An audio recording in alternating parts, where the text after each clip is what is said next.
Hi, we're looking at the new features and capabilities of GoodCrypto app version 1.9.4.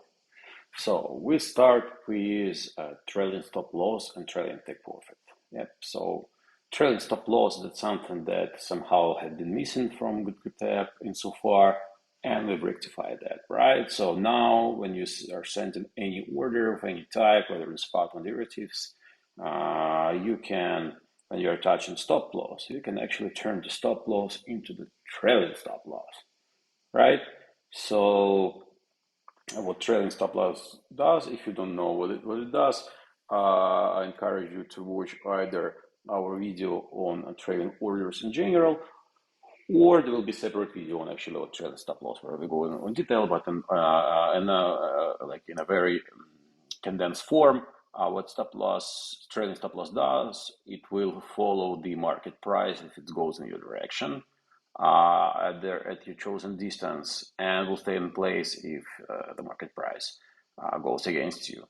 Basically, what it achieves, now I'll say if I bought BTC here and I put trailing stop loss, if I put simple stop loss on 1%, it will stay in place, and if the price falls to this level, it will hit stop loss, and that will be my loss. Okay, that's how the simple stop loss works, and trailing stop loss will trail the market price. So if you see now, for example, if I bought here and the price is moving down, trailing stop loss will behave as normal stop loss. It will just stay in place, and when it's hit, it's got a trigger. However, if the price turns and moves in my direction, if it's actually increases, so imagine the price went from here, say, up to here, that would mean that my stop loss actually will trail the market price. So it will go up with the price, and it will basically move somewhere here, right, to basically keep that 1% distance between the price I bought it from. So what it achieves basically is that if kind of price goes in my direction, then my stop loss goes higher, and even if the price turns back, then I will lose less. And at some point, if the price improves enough, my actually stop loss will actually go over the price that I opened the position with, and it became actually take profit, and it will continue rise as long as the price goes up. Okay, so that's trailing stop loss in a nutshell. It's a very powerful tool. Again, if you don't know exactly what it is and how it works, I encourage you to watch our separate video on that. However, yeah, and it can be used obviously with together with take profit, right? So you can still set to take profit here. Why would you need a stop loss, trailing stop loss? There is a reason for that. If you don't understand it, again, I encourage you to watch our separate video. Okay, so that's trailing stop loss. That's feature number one. Second thing is that we've revamped our trailing take profit feature that has been there for some time, right? We previously had it as a separate thing here that you could have attached. Now it actually lives in the take profit. So in the same way as you can attach stop loss and turn it into trailing stop loss, in the same way you can actually, when you attach and take profit, you can turn it into a trailing take profit. Know that you cannot have them both at the same time, right? So either one or the other, either trailing stop loss or trailing take profit. So what trailing take profit does, if you're using our app for some time, you probably already know that. If not, I'll recap it for you. So it works pretty much in the same way as stop loss. However, as it calls take profit, right? It will start. So initially it will put its trigger, basically not here, but its trigger. So that's the stop loss. Okay, I'll just turn it off not to confuse you. So now we have only trailing take profit. This trailing take profit, its initial trigger is actually here on your on the price that you are opening your position with, right? On your break-even price. So if the price goes down and you're losing on your position, it will stay dormant because it's take profit, right? Obviously, it will not activate. However, if the price goes in your favor, at some point it will activate, and this is the exact price where it will activate and how it's calculated. Basically, if you choose at 1% trailing distance of trailing take profit, right, it will stay on 1% above your initial price. So once the price of your order, when you open an order, once the price improves by that 1%, goes up here, it will activate and start trailing market price. So the two things can happen. If the price goes here and your take profit activates and the price goes straight down, it will trigger at your break-even price, basically the price that you open your position with, ensuring that you will at least break even. However, if it after activating the trading take profit, if the price continues rising, then the trading take profit trigger will rise with that price, staying always 1% from it, or at your chosen trailing distance, right? And it will just continue to rise with it, right? So that's basically the basic difference between trailing stop loss and trailing take profit. Is the trailing stop loss, it activates right away when the order, when your parent order or base order executes, right? The trailing stop loss activates right away. However, trailing take profit, the activation price is somewhere higher than your break-even price, and it's defined by the trailing distance, basically.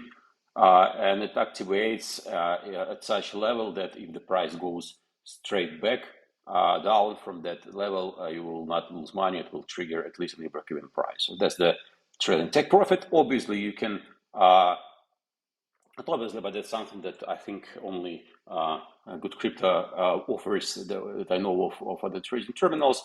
You can actually specify, so choose to have a trailing take profit not at a level that guarantees you just the break even on the worst case scenario, but actually you can choose to have a minimum profit as well. So, for example, you're saying that you want your take profit execute only if and only if you will make at least 1%, right? So now what happens is you have this new min profit line, and if you notice the profit activation, trailing take profit activation price moved actually higher. So what happens here now is that your trailing take profit will only activate once the price goes all the way up here to activate profit. And as its initial trigger will be at your min profit level, which is 1% above your entry price. So that means that trailing take profit activates here. If the price goes straight down, it will trigger here at min profit, and you will make at least 1% of your minimum profit that you actually chosen, right? So that basically the combination of trailing stop loss and trailing take profit, and especially min profit, gives you any type of flexibility, gives you the entire flexibility of what you want to do and how you want to structure your trade in terms of choosing stop losses and take profit levels and whatnot. Okay, so that's feature number one. Feature number two, or change number two, relates to basically to the portfolio, right? So I'll just switch here. So now, in previous portfolio, you only saw on the exchange balances the total balance on the exchange and your available funds for trading. Now we're showing it more granular. So if you have accounts or the exchange supports both spot and futures trading, so you will see separately your total and available funds in your spot account, right? So that's total that's available for trading, and your total and available for trading funds in your futures account. You will still see the total number, right? That's total, your total funds for the exchange. That includes spot, futures accounts, and any other accounts you have in the exchange. For example, there is a funding account, there is an earn account, there is margin account. You have funds there that will all be included here in total. So total is the sum of all your funds on the exchange, and then you can see the separately the spot and futures accounts. You can see total and available funds for trading there.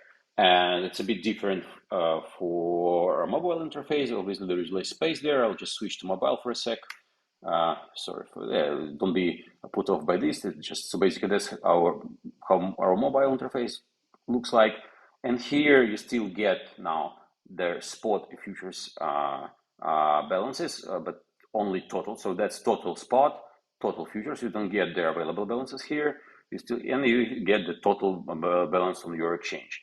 If you still want to see on mobile the available funds on spot and futures, all you gotta do is to turn your phone horizontally, so like this, right? That's I'm turning my mobile phone horizontally. You get this desktop like spot and futures total and available funds. Okay, and then you turn back to mobile. Only total in spot and futures account, and you go back to desktop. You still see everything. Okay, that's futures. Oh, that's the second feature. Okay, let's go back to another screen. And next feature is the one that I know many of you were waiting for a long time, and frankly, not sure why we didn't, do it in the first place. But now we've kind of rectified that. So now in your Algos list, you, along with realized PnL, now you can see unrealized PnL as well. So now in this column, you see the realized PnL and unrealized PnL as well, both for grid, and for DCA and for Trinity trailing Algos. You still see there. Note that the unrealized PnL is not updating in real time, but it's updating pretty much every 10 seconds or so.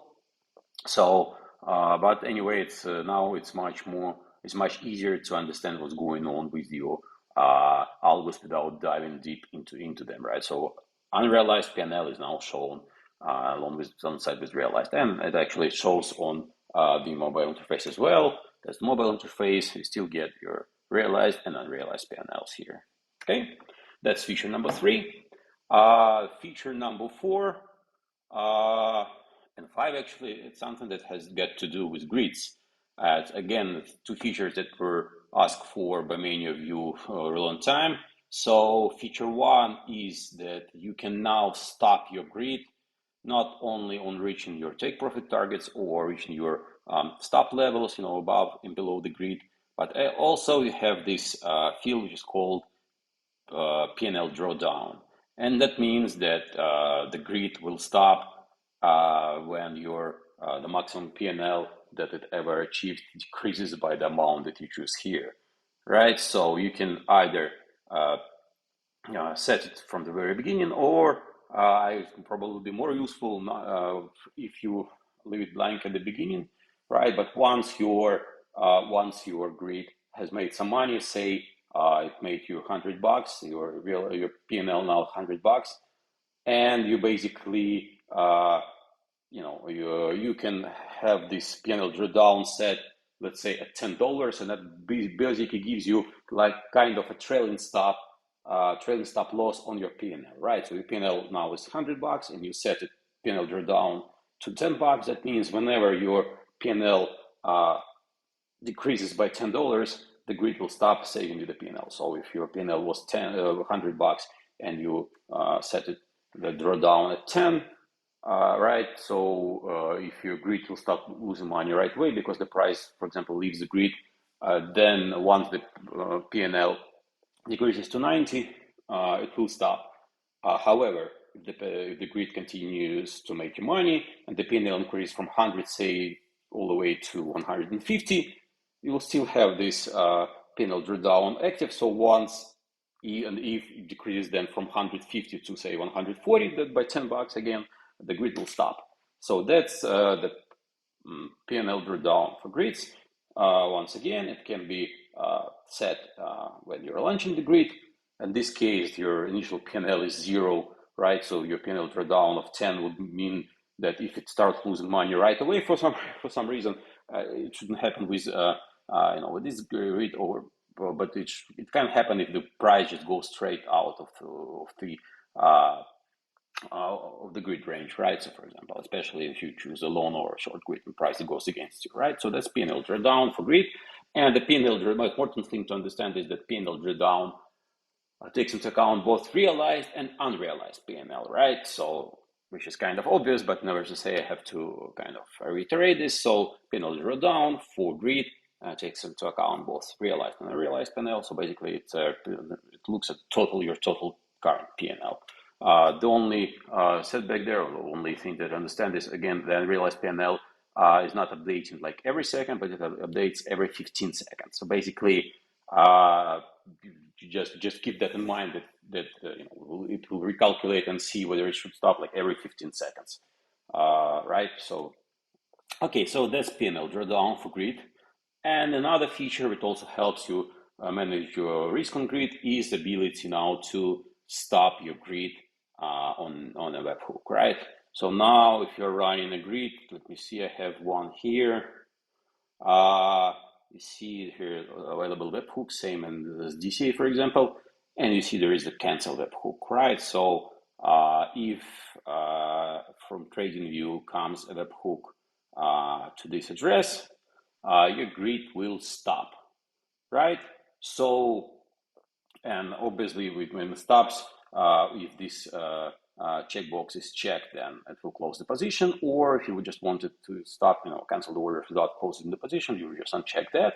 And in this case, obviously, it will just stop without closing your position. What it gives you is the ability to basically to stop your grid on a multitude of reasons. Say, probably the most powerful one to me is that you go to TradingView, you draw some kind of, head and shoulders, so have, support and resistance chart, and then in TradingView, you basically set an alert on that line. So you draw a line here, which is like support or resistance line, and basically set an alert on price crossing that line whenever it might be now or in the future. And whenever it happens, TradingView will send a webhook to us and we'll stop your grid. And there's just one example of how it could be used. I'm pretty sure you will come up with lots of ways to use it. So that's another feature, is the ability to stop your grid algo on TradingView webhook. Okay, those were the kind of the major feature of the release, and we also released a couple of smaller things, but will still make trading with us more pleasant. So first thing, we're now showing you the number of, not only the maximum number of your algos that are allowed to you by your subscription plan, but also the number of active algos. So now you can see here that I have one active grid out of 50. You'll ask me why I have 50 grids available. Obviously, that's something that we can do. So if you go here, is in the algo list, you still see here that I have one active grid out of 50 allowed, and I have 33 running DCAs out of 100 allowed to me by my subscription plan. Okay, that's number of active grids and DCAs shown. And for those of you who are still with me, there is kind of a small Easter egg. It's something that we didn't announce in the We'll See You section, but still we made some more, implemented some more changes that will make trading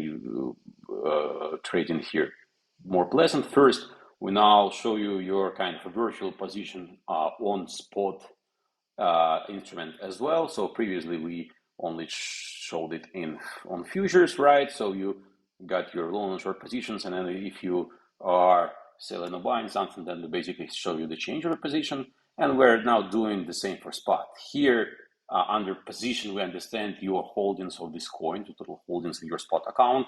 So obviously I don't have any BTC here. My position is 0. However, if I go, for example, I think I have HNT. If I go to HNT, yeah, I have some HNT in my account, so my position in HNT is half HNT. And if I am trying to say buy one HNT, it's very easy to see that I'll have how much I will have after if my order executes. So that's positions for spot. That's one thing. And the second thing is that we've moved this available thing for mobile interface. Mobile interfaces previously used to be somewhere here. Oh, it's still here. Actually, we have to remove it from here, but it now shows up here, and it not only shows, but we also move the refresh button from here down to here, and that refresh, or it's not actually a refresh, it's a sync button. So with this button, you can sync your account with exchange. So basically pull from exchanges latest changes to here. So if you, for example, just deposit, obviously we do sync your exchange regularly, like once every 15 minutes or so. And we also think whenever something happened, like an order is refused or something like that, we pull everything from exchange. However, there are some cases when we can be out of sync with exchange. For example, you just deposited something and we didn't pick up it yet. You go here, you just press this button, and we basically sync in with the exchange now, right? So once we sync, then the amount will update here. Okay, so that's a little trick for that. So that's pretty much what we've done in this release. Obviously, we also fixed quite a few bugs along the way. Won't stop on that. Other than that, it's pretty much it. Thank you for watching the review and enjoy trading with crypto. Bye.